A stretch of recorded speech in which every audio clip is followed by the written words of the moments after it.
ఆకుకూరు నియోజకవర్గంలో mock polling ప్రారంభమైంది. Polling ఏజెంట్ల సమక్షంలో మాక్ పోలింగ్ ఓటింగ్ జరిగింది.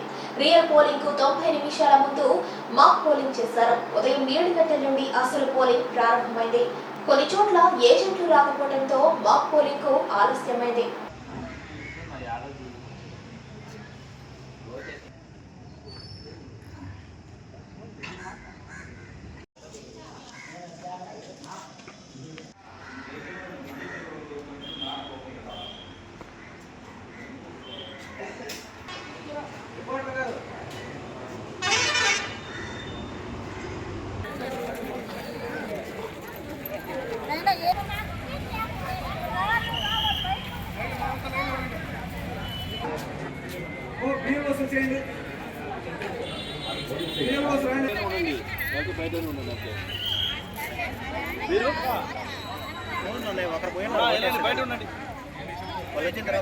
బయటికి వెళ్ళండి.